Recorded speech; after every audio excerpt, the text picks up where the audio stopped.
بسم اللہ الرحمن الرحیم ویلاگ نمبر 5 یعنی آج کا 5واں اور آخری ویلاگ صفحہ 181۔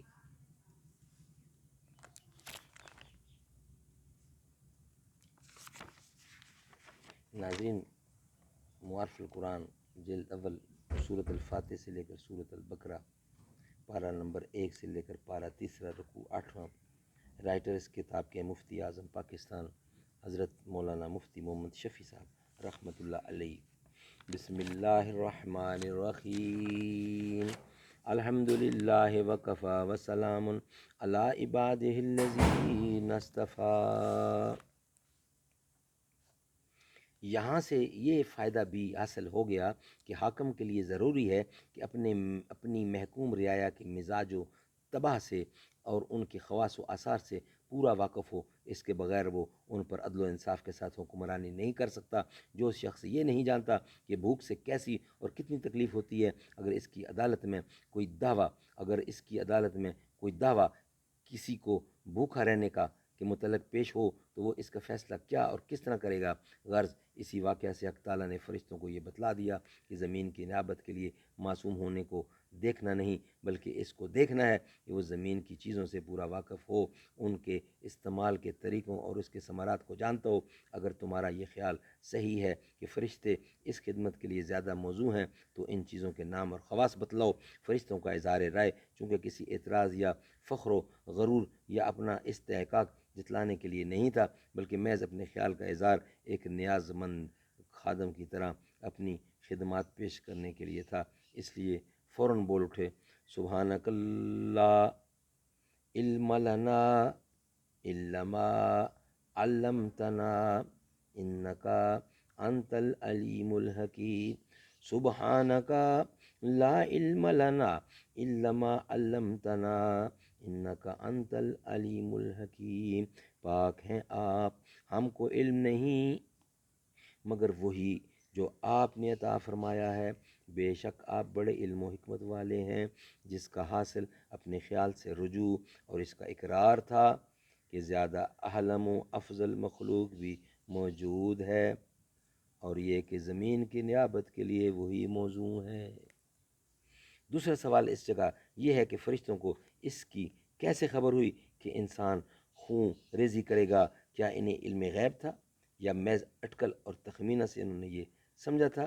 اس کا جواب جمہور محققین کے نزدیک یہ ہے کہ اللہ تعالیٰ نے ان کو انسانوں کے حالات اور اس کے ہونے والے معاملات بتلا دیے تھے، جیسا کہ بعض آثار میں سے ہے کہ جب اللہ تعالیٰ نے فرشتوں سے آدم علیہ السلام کو خلیفہ زمین بنانے کا ذکر فرمایا تو فرشتوں نے اللہ تعالیٰ ہی سے اس خلیفے کا حال اور دریافت کیا۔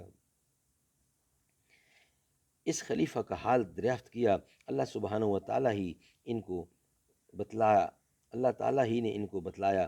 اس سے فرشتوں کو تعجب ہوا کہ جب انسان کا یہ حال ہے کہ وہ فساد و خون ریزی بھی کرے گا تو اس کو نیابت زمین کے لیے منتخب فرمانا کس حکمت پر مبنی ہے؟ اسی کا ایک جواب تو حضرت حق جل جلالہ جل شانہ کی طرف سے آدم علیہ السلام کے علمی تفوق کا اظہار فرما کر دیا، اور فساد خون ریزی سے جو شبہ اس کے استحقاق نیابت پر کیا گیا تھا، اس کا جواب انی اعلم ما لا تعلمون میں اجمالاً دے دیا گیا، جس میں اشارہ ہے کہ جس چیز کو تم نیابت و خلافت کے منافی سمجھ رہے ہو، در حقیقت وہی اس کی اہلیت کا بڑا سبب ہے، کیونکہ نیابت زمین کی ضرورت ہی رفع فساد کے لیے ہے۔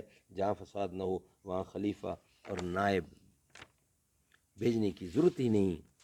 غرض یہ بتلایا گیا کہ منشاء الہی یہ ہے کہ جس طرح اس نے ایک ایسی مقدس معصوم مخلوق فرشتے پیدا کر دیے جس سے کسی گناہ خطا کا صدور ہو ہی نہیں سکتا، اور جس طرح اس نے شیاطین پیدا کر دیے جن میں نیکی اور بھلائی کی صلاحیت نہیں، اسی طرح ایک ایسی مخلوق بھی پیدا کرنا منشاء خداوندی ہے جس میں خیر و شر، نیکی اور بدی کا مخلوط مجموعہ ہو، اور جس میں خیر و شر کے دونوں جذبات ہوں، اور جو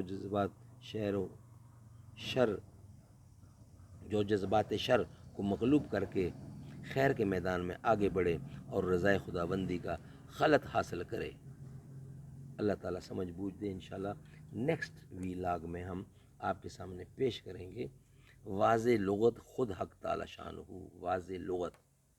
ناظرین، اگر آپ کو ہمارا ویلاگ پسند آئے تو اس کو سبسکرائب ضرور کیجیے گا اور کمنٹ سیکشن میں اپنے خیالات کا اظہار ضرور کیجیے گا۔ اس کو لائک کریں، اس کو شیئر کریں اور اپنے جو چیز محسوس کی وہ بتائیں تاکہ ہمارا نیکسٹ ویلاگ کریکشن سے پاک ہو۔ اللہ تعالیٰ سمجھ بوجھ دے، ماں باپ کی خدمت کرنے کا جذبہ پیدا کرے۔ جن کے ماں باپ زندہ ہیں اور جن کے ماں باپ نہیں ہیں، اللہ تعالیٰ ان کی قبروں کو منور کرے، آمین ثم آمین، بجا خاتم النبیین صلی اللہ علیہ وسلم۔